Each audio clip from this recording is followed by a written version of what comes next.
자, 여러분 안녕하세요. 이주환 교수입니다. 여러분과 함께 부동산 경매에 대해서 수업을 해보겠습니다. 타이틀을 기본을 알아야 실패가 없다. 경매 기초편 이렇게 잡았는데요. 자, 실패가 없다는 표현을 했습니다. 자, 여러분 수업 전에 하나 테스트 해볼까요? 전부 눈을 감으시고 제가 얘기하는 대로 꼭 해주세요. 여러분 눈을 감고 빨간색 사과를 절대 생각하지 마세요. 다시 한번요. 눈을 감고 빨간색 사과를 절대 생각하지 마세요. 자, 눈 뜨지 마시고요. 뭐가 생각납니까? 여러분 모두 대부분 빨간색 사과를 생각할 겁니다. 만약에 이 중에 뭔가 의지를 갖고 그래 빨간색 사과를 생각하지 말자 그럼 계속 생각했을 거고, 지혜로운 분은 그래 알았어 바나나를 생각하는 분들은 사과를 생각하지 않았을 겁니다. 자, 이 얘기는 의미하는 바가 굉장히 큽니다. 여러분 산악 스킬을 훈련시키는 데서 이렇게 얘기하더라고요. 굉장히 극경사의 경사 눈길을 내려가야 됩니다.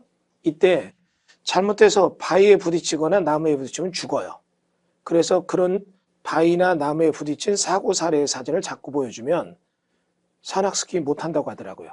딱 바위나 나무가 보이는 순간 경직돼서 몸을 세우게 되고 그 순간 낭떠러지로 굴러떨어진다고 하더라고요. 이렇게 교육합니다. 나무나 바위를 보게 되면 나무는 나무 사이를 통과하라. 바위가 보이면 바위의 5m 좌우 여백의 넓은 공간 쪽으로 통과하라. 이렇게 얘기한대요. 제가 강의하겠습니다. 실패를 하지 않기 위해서는 어찌해야 되는가? 이런 거 조심해라, 이런 거 조심해라. 이 강의가 아니고 이럴 때는 이렇게 해라. 이런 식의 강의 패턴을 잡아 나갈 겁니다. 자, 그럼 한번 볼까요? 진도, 이번 타이밍. 부동산 경매란 무엇이고, 두 번째, 공경매란 게 무엇이고, 세 번째, 본격적인 강의 타이틀 들어오면 임의경매와 강제경매가 무엇인가, 그리고 공동담보에 대한 매각 방법. 요거를 특별히 이제 1교시에 넣은 이유가 있습니다. 이후에 여러 가지 경매 사례별로 문제점을 해결하기 위해서는 이렇게 해라 얘기해야 되거든요. 이거 조심해라, 위험하다, 그게 아니라 이렇게 해라. 이렇게 하려면 요거는 1교시에서 그 개념을 우리가 지금 이해할 필요가 있겠죠. 자, 그럼 계속 이어서 보겠습니다. 야, 부동산 경매 나오는데 매매랑 경매랑 차이점이 뭔가 이거부터 볼게요. 많은 분들이 뭐 경매하면은 뭔지 모르지만 엄청나게 뭔가 있는 줄 아는데, 일단 기본적 개념을 생각해 보면 매매라는 것은 청약과 승낙의 의사표시 합치로 이루어지는 경우를 말한다. 자, A가 뭔가 의사표시했고 B가 이에 대해서 의사표시를 해서 한쪽이 청약, 한쪽이 승낙해서 이 의사합치로서 계약이 성립되는 거, 이게 매매입니다. 자, 뭐 어려운 건 없어요. 근데 경매는 뭐냐? 청약 이전에 먼저 청약의 유인이 있고 이를 인지한 불특정 다수의 청약이 이루어지고 이 중 가장 좋은 조건 제시한 청약자를 골라서 승낙이 이루어진다. 이게 경매죠. 자, 좀 어렵다면 이런 얘기 해볼까요? 청약의 유인이 있다는 얘기죠. 이거를 딱 보더니 여러 명이 이거 마음에 드네? 경쟁적 청약이 들어와요. 그럼 이런 불특정 다수의 청약자 중에서 가장 유리한 조건의 청약자를 골라서 청약의 유인자가 승낙을 함으로써 계약이 이루어진다. 이게 경매가 되는 거예요. 그러니까 머릿속에 경매 이러면 법원 경매, 부동산 경매만 생각하지 말고 이런 매매 방식을 생각하셔야 됩니다. 그럼 여기서 굉장히 숨은 뜻이 하나 있어요. 여러분 이런 거 왜 배우느냐? 매매는 의사표시의 합치로 이루어졌고 얘들은 모두 법적인 구속력을 가져요. 구속력을 갖는다는 얘기는 책임을 지운다는 얘기죠. 야, 네가 판다고 내놨고 얘가 사는데 이거 잘못됐어. 그러니까 이거 깎아줘, 물려줘. 이런 얘기가 되는 거예요. 그러나 청약의 유인은 법적인 구속력이 없습니다. 이런 얘기 해볼까요? 지금 현재 시장에서 지하철 입구에서 자판을 깔고 생선을 파는 아저씨가 있어요. 이 아저씨가 생선 2개 10,000원인데 요번에 5개 10,000원입니다. 이런 얘기 했습니다. 내일 들어오는 생선 5개 10,000원입니다. 10시에 오세요. 그 10시에 딱 갔더니 아주머님들이 쫙 왔어요. 죄송합니다. 어제 오기로 한 차가 못 와서 요거 약속을 못 지키겠네요. 아주머님들이 투덜투덜하고 가지만 요거 갖고 그 생선 파는 아저씨에게 책임져 이럴 수가 없다는 얘기죠. 왜? 아저씨가 말했던 건 청약의 유인이에요. 그러면 10,000원에 5개? 오케이. 사러 오신 분들이 청약이고 그날 생선이 들어왔다면 승낙해서 파는 거였죠. 청약의 유의는 구속력이 없지만 청약은 구속력이 있습니다. 이 얘기는 여러분 무슨 얘기를 가져오느냐? 이 얘기예요. 법원에서 물건을 팔겠다고 청약의 유인이 있어서 경매에 공고가 뜨면 여러분이 입찰을 했죠? 이게 청약이에요. 그리고 이에 대해서 법원이 승낙을 하면 계약이 이루어지고 여러분은 법적 구속력이 있어서 잘못되면 보증금을 띄는 굉장한 경제적 손실도 가져와야 됩니다. 문제는 청약의 유인은 법원은 잘못 팔아도 책임이 없다는 얘기죠. 그래서 이 수업이 필요한 거예요. 만약에 법원에서 파는 물건 내가 샀는데 잘못됐다. 아니 10억짜리 아파트 샀는데 이거 7억에서 산 줄 알았더니 5억 물어주래요. 이거 잘못됐잖아요. 이에 대해서 법원은 책임지지 않는다고요. 청약을 하고 분석 못한 내 책임이 된다. 이런 얘기가 되는 거죠. 그러므로 여러분이 경매와 매매의 차이점 개념 속에서 꼭 기억할 게 있어요. 이제 수업하다 보면 물어요. 아니 그런 물건 법원이 팔면 됩니까? 상관없다고요. 법원은 청약의 유인이었으니까. 그러니까 여러분 그래서 이 수업을 듣는 거예요. 자 그럼 이제 계속 볼까요? 경매의 종류를 보겠습니다. 경매의 종류는 사경매와 공경매가 있죠. 사경매는 개인 간에 좀 전에 배웠던 경매 방식으로 매매가 이루어지는 게 사경매예요. 그럼 공경매는 뭐냐? 법과 제도의 질서 속에서 이루어지는 거죠. 자, 다시 말해서 내가 만약에 10년 동안 썼던 캠코더가 있는데 이걸 지금 버리기는 아깝고 그래서 옥션이라는 데다 내놨더니 10,000원에 팝니다. 그럼 10,000원부터 경매가 붙어서 일주일 동안 15,000원에 누가 딱 마지막 종점을 찍었다. 그들에게 어때요? 주고 나는 돈 받는 거죠. 이런 게 뭡니까? 사경매예요. 그러나 일정 경우에 민사집행법, 국세징수법, 지방세법, 국유재산법 이런 얘기에서는 법제도의 통제를 받아서 경매 방식으로 매매가 이루어진다는 얘기죠. 일단 여러분 이건 조금 넓은 개념에서 생각을 해볼게요. 경매를 하다 보면 자꾸 이제 신문이나 공고 같은 거 보면 이건가 저건가 헷갈리기 시작해요. 여러분이 이런 혼돈을 막기 위해서 기본적인 공경매 개념, 법제도에서 일어나는 거구나. 그럼 이런 게 뭐가 있는가 보면 일단 우리가 강의 타이틀을 잡고 있는 법원 경매가 있죠. 일반적인 경매예요. 자력구제가 인정되지 않습니다. 내가 친구한테 10만 원 빌려줬는데 이 친구가 안 갚아요. 그럼 가서 뭐 강압적으로 이거 해서 돈을 뺏어오면 안 돼요. 이게 자력구제입니다. 법제도에 맡겨야 돼요. 그러면 법제도의 절차에 맡겨서 법에서 그 사람 재산을 조사하고 경매 방식으로 어떻게 매각을 해서 내 채권을 충족시켜 주죠. 이런 절차에서 나오는 게 법원 경매입니다. 그래서 채무자가 채무 변제일까지 채무 변제하지 않았다면 채권자가 채권 해소하기 위해서 법원의 채무자 재산을 강제로 매각시켜서 이걸 집행합니다. 집행이라고 합니다.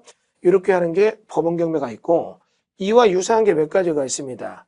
자산관리공사의 공매, 그 다음에 신탁공매, 파산공매 이런 것들이 몇 가지가 있죠.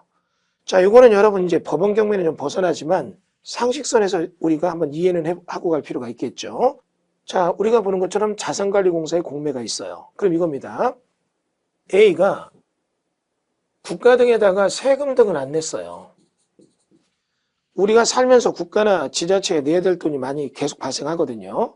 그러면 이렇게 해서 세금 등을 미납했다면 국가는 A의 재산을 조회합니다. 그리고 이 재산에 압류를 하죠. 그리고 자산관리공사를 통해서 강제로 매각을 할 때 압류부동산 공매라고 해서 진행이 됩니다. 이렇게 해서 나오게 될 때 이게 법원 경매와 가장 유사한 형태의 어떤 공매가 되는 거죠. 그러니까 이제 이런 압류부동산 공매만 있느냐? 그건 아닙니다. 어떤 게 있냐면 또 위임 부동산 공매라는 게 또 따로 있죠. 자, 이거는 뭐냐? 비업무용 부동산 이런 표현도 씁니다. 비업무용 부동산 공매라는 표현도 쓰는데 이거는 또 무슨 얘기냐? 간단해요. 이런 겁니다. 지금 국가 등에서도 자산관리공사에 매각을 해야 할 때가 있어요. 우리나라 과거에는 파출소라고 했었는데 지금은 서너 개의 파출소를 통폐합해서 지구대라고 합니다. 그러면 기존의 파출소를 안 쓰죠? 그럼 어떻게 해요? 경찰청에서 안 쓰는 파출소를 매각하는 거죠. 이럴 때 그들의 업무를 보지 않는다. 비업무용 부동산 이런 표현을 씁니다. 그럼 이런 거를 자산관리공사를 통해서 매각할 때 이게 어떻게 해요? 위임시켜서 매각한다. 위임부동산 경매, 비업무용 부동산 경매 이런 표현을 같이 쓰고 있죠. 자, 그럼 이런 것들이 나오게 될 때 이런 내용들이 일단 자산관리공사에서 입찰 방식으로 그리고 공고를 하고 청약자 중에 좋은 청약자 골라서 팔게 됩니다. 자, 그 다음에 또 뭐가 있냐면 유입부동산 공매라는 게 또 있어요.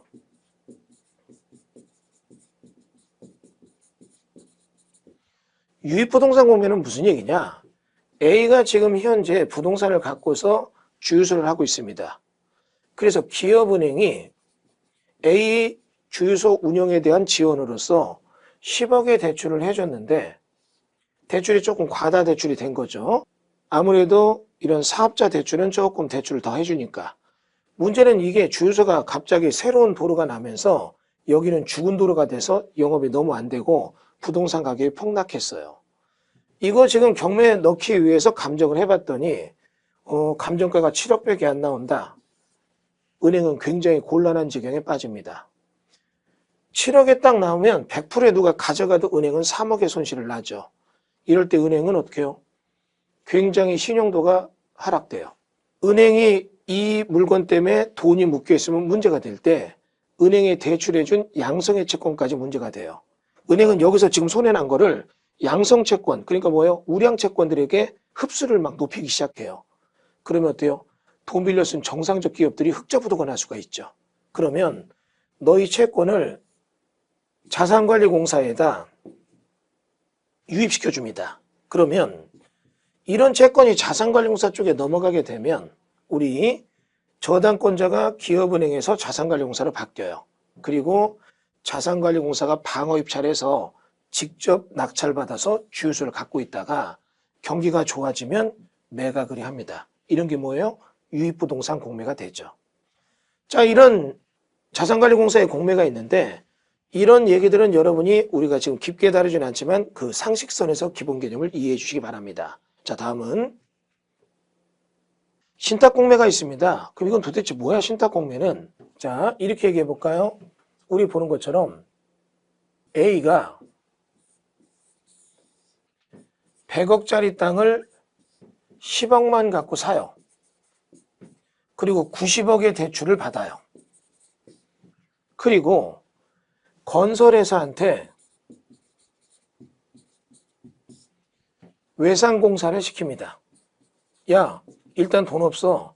근데 공사비가 평당 300인데 내가 400 줄게. 그럼 어떻게 해요?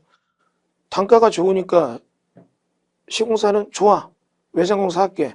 대신 이거 분양되면 분양대금 나한테 줘. 이런 얘기가 진행되겠죠. 그러면 이렇게 해서 A는 10억 갖고 90억 대출 받고 외상공사를 진행해요. 그리고 여기에 건물이 들어선다는 전제 조건 하에 불특정 다수인 알파, 베타, 감마 등등에게 분양대금을 받아요. 계약금 10% 받고 중도금 10% 받고 그리고 얘가 이 돈을 이 현장에 계속 투입하면 좋은데 외부로 빼돌리고 나는 모르겠다.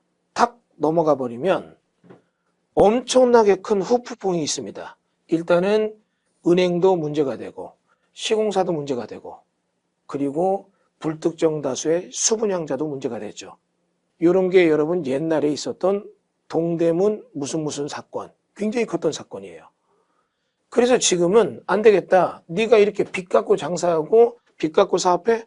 그러면 너 이거 믿을 만한 데다 다 맡겨. 신탁해. 이게 신탁회사를 만들었죠. 그러면 이런 신탁회사한테 신탁등기로 명의를 넘기면 얘들이 모든 사업을 주관해요. 그러면 분양도 얘들이 쭉 주관하고 시공자도 선정하고 대출도 알선해서 진행하고 돈 다 들어오면 그 돈 갖고 모두에게 분명하게 투명하게 나눠주고 그리고 마지막에 시행사에게 개발이익을 돌려주면서 신탁등기가 마감되면서 사업이 안정적으로 끝나죠. 이게 이제 부동산 신탁이에요. 여러분 이거 건축물 분양에 관한 법률에 따라서 일정 면적 이상 건물을 짓고 분양하는 사람은 의무적으로 이런 신탁 등기를 해야 돼요. 이게 이제 어떻게 해요? 토지 관리 신탁이라고 합니다.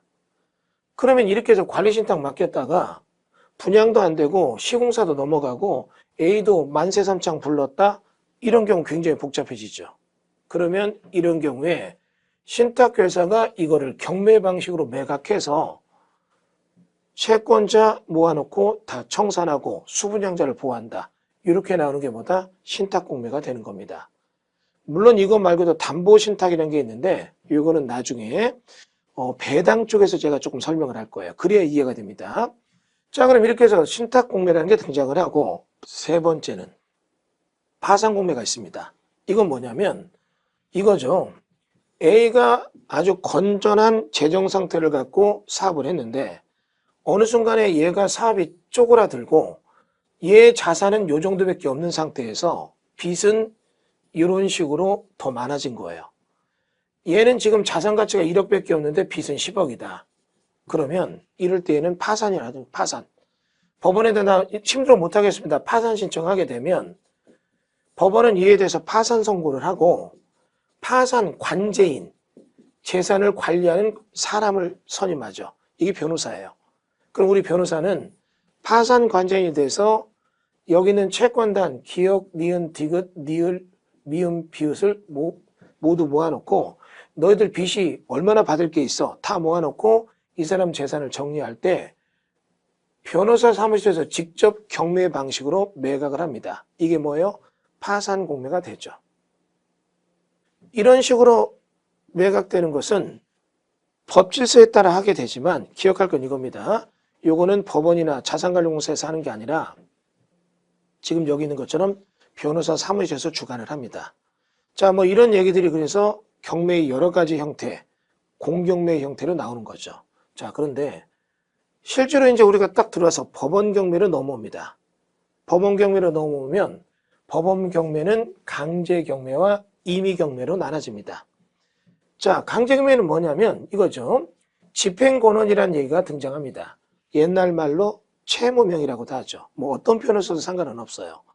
집행권을 가진 채권자의 신청에 의해서 채무자 소유 부동산을 경매로 환가한 후 매각대금으로 경매 신청 채권자와 경매 대상 부동산 관리있는 채권자로부터 금전채권 배당하는 것을 목적으로 하는 강제집행 절차이다. 집행권은 그럼 뭐냐? 이겁니다. 국가가 강제력에 의해 실현된 청구권이 존재와 범위가 표시되어 있는 집행력 부여된 공정증서이다. 자, 조금 어렵다면 이런 얘기 해볼까요? A가 뭐 여러 가지 이유가 있는데 집행권이 나오는 하나의 예를 들어봅니다. 얘가 정상적으로 운전을 하고 가는데 핸드폰을 보다가 실수로 앞에 있는 사람을 탁 쳤어요. 근데 그분이 이 제대로 딱 차에 충격을 받다 보니까 하반신 불구가 됐어요. 그 사람이 알파입니다. 우리 알파는 내 인생 물어내 이 얘기 당연히 하겠죠.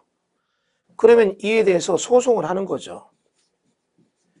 A가 도로교통법에 따른 처벌의 형사적 문제는 별도로 하고 둘 사이에 민사적 소송이 붙어요. 그럼 이 사람이 지금 현재 뭐를 하는 사람이냐면 저같이 강의하는 사람인데 앞으로 쓸 수가 없다. 그럼 1년 동안 연봉이 1억이다. 그러면 이 사람이 앞으로 강의할 수 있는 날을 따져보니까 15년 정도 된다. 그러면 15억을 손해배상 A는 알파에게 물어줘라. 판결이 떨어져요. 그럼 이런 판결문이 딱 떨어지게 되면 A의 재산을 조회해서 그 재산에다가 집행권원인 이 판결문을 갖고 강제경매 신청하면 이게 집행권원 때문에 강제로 매각되는 거죠. 그러면 이 매각대금에서 알파의 돈 15억을 받아가는 거죠.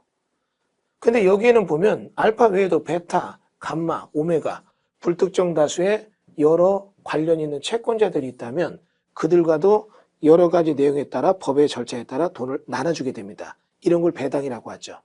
그럼 이런 식으로 해서 판결문이 있거나 확정된 지급명령서, 그 다음에 민사조정조서, 재소전 화해조서, 공증, 아니면 뭐 이런 여러 가지 내용들에 대한 공적 문서, A가 알파한테 돈 줄 게 있다는 게 확정된 문서가 나오면 이런 게 집행권원이고 이게 실행됨으로써 나오게 되는 게 뭐다? 강제경매가 됩니다. 강제경매는 예견되지 않은 경매예요. 무슨 얘기냐면 알파란 사람이 이 건물의 등기부등본을 보게 될 때 전혀 몰랐던 사람이죠. 그러나 어쨌거나 경매가 넘어간다. 이게 강제로 넘어간다. 이런 뜻입니다. 그에 대비해서 임의경매는 뭐냐? 경매 신청 가능 권리가 담보권을 실행하는 경우에 이루어진다는 얘기죠. 예를 들면 근저당 담보가 등기, 전세권 등에 대한 특정 조건에 기인한 이럴 때 변제기일까지 채무 변제가 이루어지지 못한 경우에 저당 목적물이나 전세 목적물에 경매 신청하는 강제 집행 절차이다. 자, 이렇게 얘기해 보겠습니다. 지금 현재 갑이라고 하는 사람이 이 건물 주인인데 여기에 지금 현재 돈을 빌리니까 기업은행이 돈을 빌려줍니다. 그럼 돈을 빌려주는 기업은행이 여기에 대해서 얘기하는 거죠. 야, 네가 안 갚을지 모르니까 우리 여기다가 저당권을 좀 설정할게. 그럼 이렇게 해서 저당권이 설정되게 됐다면 변제기일이 딱 돼서 딱 도가 됐어요. 그러면 우리의 갑이 돈을 깔끔하게 주면 되는데 못 주는 거예요. 그러면 이런 경우에 저당권이라는 것은 네가 돈 날짜까지 못 갚으면 우리 아까 경매 방식으로 매각 처리해서 이거 여기다 집어넣어서 경매 넣어서 나오는 돈으로 우리 채권 충족할게. 이거는 여러분 어때요? 등기부에 이 기업은행에 저당권이 써 있어요. 이런 걸 보고 뭐라고 하느냐? 예견된 경매라고 합니다. 그러면 이런 식으로 임의경매와 강제경매가 나눠지게 되고 실질적으로는 경매에서 여러분 이게 두 가지가 왜 중요하냐? 몇 가지 개념에서는 나중에 권리분석편에서 중요한 개념을 띄게 됩니다. 그때 또 얘기를 할게요. 또 경매가 우리가 조금 세상적인 표현으로 나가리라는 표현이 있어요. 판이 다 깨졌다는 얘기잖아요. 이게 무슨 얘기냐면 경매가 취소나 이런 거 될 때 취소되는 절차가 약간 달라요. 이럴 때 여러분이 임의경매의 경험이 있는 사람은 손 놓고 있다가 강제경매에서 이건 이렇게 되네? 이런 당혹스러운 일이 벌어질 수도 있습니다. 그 얘기도 나중에 후술하겠습니다. 그래서 이 두 개를 나눠서 우리가 살펴봤습니다. 자, 정리 다시 해볼까요? 강제경매는 실행 조건이 집행권은 있어요. 차용증 등을 재판을 통해서 판결문 등으로 업그레이드 시켜야 된다는 얘기죠. 그러나 임의경매는 대출해줄 때부터 돈 빌려줄 때부터 저당권을 설정했고 변제기일이 도가 됐다. 그럼 변제기일 도가 된 게 경매 신청 권리인 저당권이 실행 조건이 충족돼서 나오는 거죠. 책임 범위를 보겠습니다. 우리 강제경매는 내가 지금 집행권을 얻었어요. 그랬더니 A라고 하는 사람이 보니까 토지도 있고 집도 있고 어때요? 빌딩도 있다. 어느 게 환가되기 이렇게 좋을까? 빌딩 넣겠다. 그럼 넣을 수 있는 거예요. 집이 좋겠다. 집을 넣을 수도 있는 거죠. 보시는 바와 같이 채무자 일반 재산 전부입니다.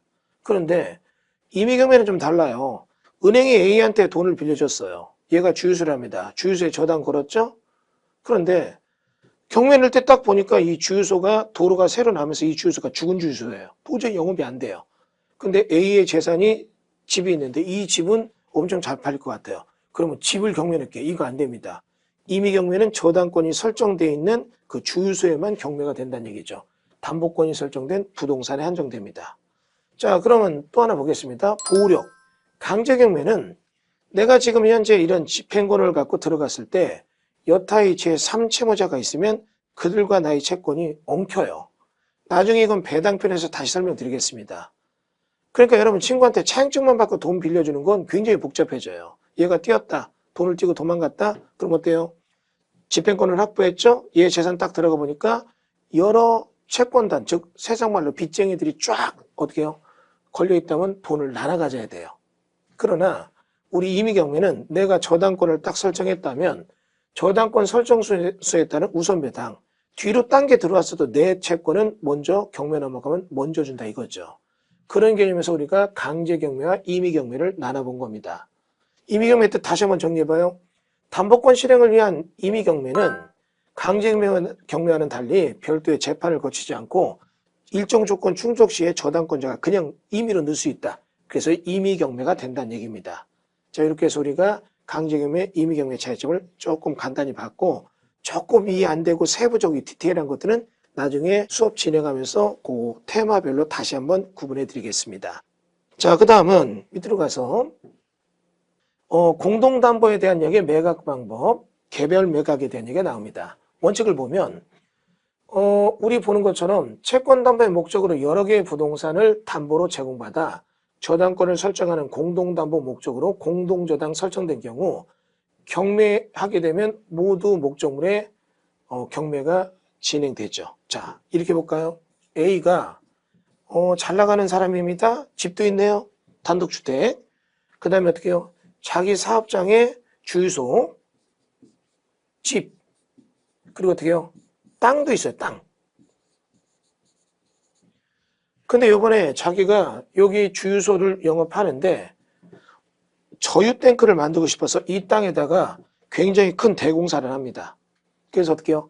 기름이 쌀 때 왕창 기름을 살 수 있고 여기다 팔 수 있는 거. 이런 기름 탱크, 위험물 저장 처리소를 만들려고 해요.